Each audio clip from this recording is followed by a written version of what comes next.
Hello, Internet, and welcome to another episode of Experimental Cataclysm, the show where we talk about recent changes to the experimental version of Cataclysm Dark Days Ahead. It is a bit light in terms of things we're going to be talking about, but I did drop a video about the new mutation system earlier in the week. If you haven't checked it out, there will be a link in the description down below. I got a lot of questions following that video. Some of them I was able to answer, but some of them I could not. It was a pretty massive rework to how mutations are gained in the game, so there are a lot of aspects to it, and I did not cover everything. However, I did provide enough information for your average player, and it should give you an idea of how things work now, even if I could not answer your specific question. Thank you for leaving me comments, but I'm not always equipped to answer questions that you have. Also, since I'm doing shameless self-plugs, I did start a RimWorld Let's Play this week that should be going up on the channel in the near-ish future. First couple episodes are a bit slow as I get my bearings again with the game, but we do eventually get around to some decent commentary. So if you ever wondered about the various health benefits of yak milk, which I talked about entirely too much, then this series is for you. Anyway, let's just hop into the video here now. So first up today, we did get the addition of a few hammocks. We've always had a bit of a lack of portable sleeping spaces in the game. There were cots, sure,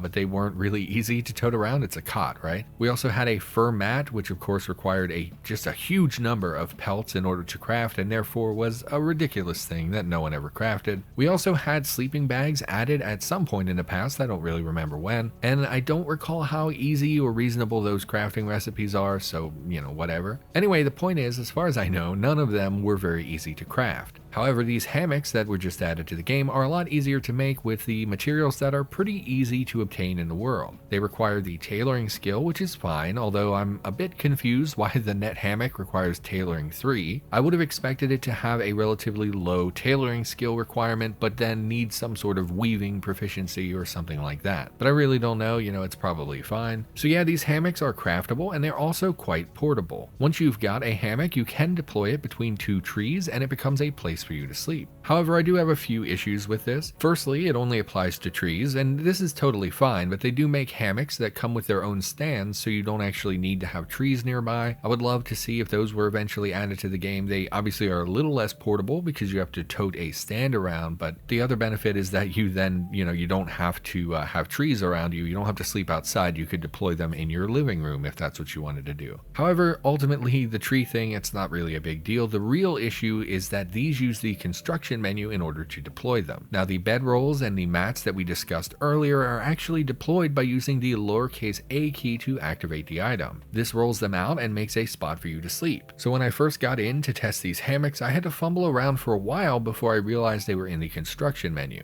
I do think that this is going to trip up players in the future. We're going to have a lot of people asking.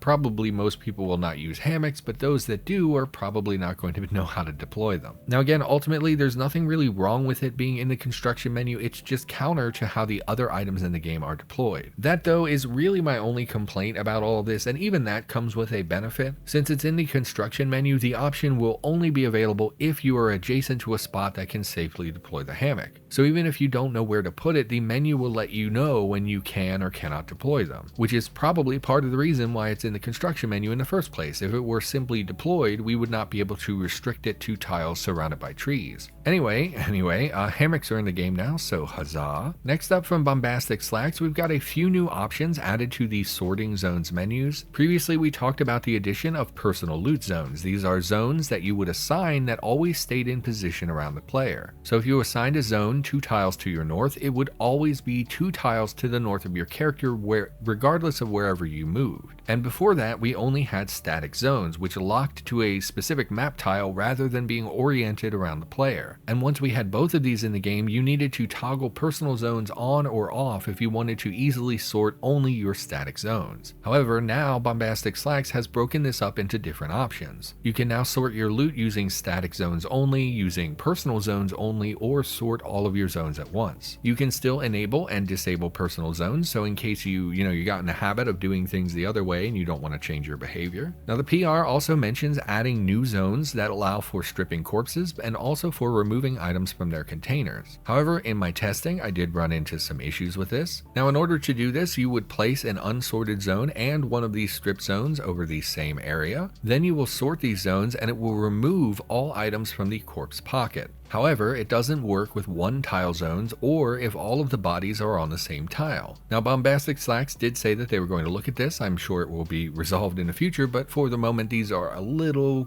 quirky. Oh, and they also said that it seems to work at all times if you use a personal zone instead of a normal static zone. So, just fiddle around with it. Hopefully it will work for you. Anyway, next up from Boat Nectar, we've had a review of various spawn locations for CBMs. Now, we've talked about this over the last year or so about the changes that have been coming to the game in regards to bionics. To boil down the new lore into an easily understood and non-spoilery explanation, basically these bionics now come from a different place. And for years in the game, we could find bionics in stores, dropped from zombies, and inside of zombies for us to harvest. None of those things actually fit with our current new lore. And then a while back, Urk removed bionics from enemy harvests, and he audited many of the item drops from enemies as well. So now we wouldn't find them as enemy loot or harvest, however, we were still able to find them in random locations. For example, electronic shops were still selling CBMs even though it didn't make sense. You could also still find them in bank vaults and things like that. Anyway, that's a long-winded way of saying that Boat Nectar has looked at some of the map-based spawn locations and stopped bionics from spawning in them. Now, there still probably will be some places where you will find CBMs that probably should not have CBMs, but this hit many of the big areas. For example, as mentioned, the electronics store had spawned bionics for a long time even though it never made sense. Well, this PR should fix that. Now, beyond that, you might expect me to complain about this removal like I did with previous bionics changes. But no, I fully support this, mainly for two reasons. First, we've had enough of the new system added to the game where it is now possible to obtain bionics in the legitimate new way. And then second, these stores and things selling bionics has not made sense with our lore for many years. It's stuff that should have been removed a really long time ago. So yeah, I'm sure some of you will be irritated, but it does make sense and it is a good change in my opinion. Actually, just to pop in here with one final word after editing, I still found at least power storage CBM spawning in electronic stores. So yeah, I guess they probably missed a group or two, or else it was one of the item groups that couldn't be edited because it was required somewhere else or something like that, I don't know. So basically, electronic stores still spawn CBMs sometimes. It is what it is. Next up from Biohazard Suit, we've had some tweaks to the ferals in the game. Now, there were a few noteworthy things, at least in this PR, that I wanted to mention. Firstly, for ferals with firearms, this change has made it so that they can drop additional magazines and ammunitions that fit the weapon that they're using. Now, I'm still very torn about how I feel about ferals with guns in the game. There have been some issues with the different implementations, and I'm mostly unhappy about them existing at the moment. However, having them drop additional magazines and ammunition, that does make sense, I guess. And the other thing I wanted to mention here was the color coding of their names. So now, ferals that have armor will have a pink background to their name. Now, I do think this will be somewhat useful. It will allow you to see at a glance, which you should approach differently with a different strategy. And I don't know how much it will actually come up, and if you don't have the context for that, you would never know that that's what the background means. So it's probably not going to benefit new players very much, but it's totally fine. Now, this PR did do other things with ferals, but I'm not gonna lie, I don't really understand what a lot of these changes mean. I don't know. Check it out if you want. There's a link in the description down below to the PR itself. So we're just gonna move along here. Next up, we have a quick change. We've got the addition of human and demi-human organs from Atomic Fox. It's been a long time since I butchered a humanoid in this game, but last I checked, we didn't have human organs. Actually, no, I think, wasn't there like a human stomach or something like that? But mostly we didn't have human organs. And now we do, hooray! Now, demi-human organs were also added. These go with,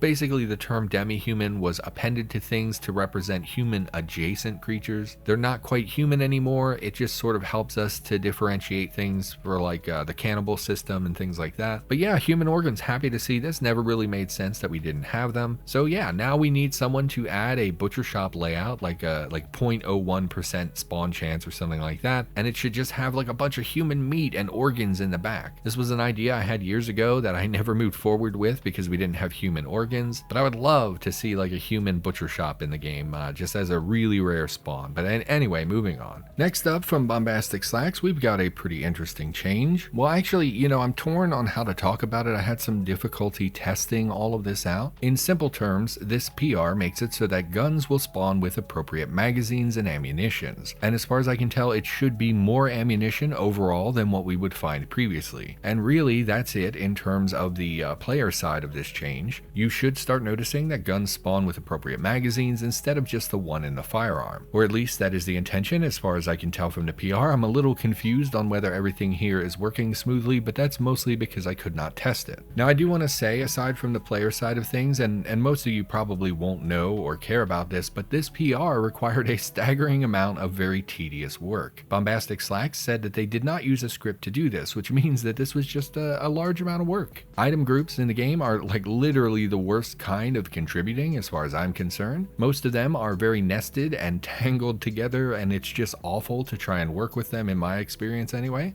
So working with them is my own personal nightmare. But anyway, so what is the issue here? Well, it's nothing with the PR itself, I just wasn't able to test it. So first I assumed that this would affect zombie loot drops. So in my testing, I spawned 81 zombies, killed them, and then sifted through the bodies. Now I did it this way. There are ways to debug test different item groups, but I did it this way because I wanted to see the gun alongside the magazine so I could, get a screenshot to show you. However, not one of those 81 zombies actually had a firearm on them, and this kind of made me mad. So then I did switch to the debug testing of item groups, and well, you know what, actually probably most of you don't care about the details. Point is, I couldn't even get zombies to drop guns, so I didn't get to see this change in action. I also took a trip to some nearby gun stores thinking that it may have affected them as well, and that just made me mad. I ended up complaining on Discord, and then I felt like I was being an asshole, so I just gave up and was sad about it. So I don't really have anything to put on screen here, and I can't really give comments on what this change actually looks like. As far as I can tell, guns should spawn with more appropriate magazines now, like an extra magazine when you find the gun, or at least in some circumstances, right? Some of them will still spawn with just one, and that's really all I've got. I'm excited for this change. More sense when it comes to firearms is like, we sorely need some common sense audits in this area. So overall, I'm happy to see this. I hope it works as intended. I just couldn't really see it happening in the game. And then finally today from Kevin, we've got a pretty massive nerf to the turrets in the game. So if you don't know, if somehow you don't know, turrets have for a few years now been dropping around 1,600 rounds of 223 when you kill them. Now this, shockingly, is way out of whack. 1,600 rounds from a turret is insane. Now these ammo pinatas, I mean turrets, have completely broken the balance of ammunition in the game for a long time. Now there have been many solutions that have been discussed and floated out there over the years, and the one that seems to have been settled on, however, was simply to largely remove turrets from the game. It's not my favorite solution. I sort of like that we have turrets in the game, and I would have preferred to see them just have a variable ammo, say they have like 30 to 100 rounds in each one,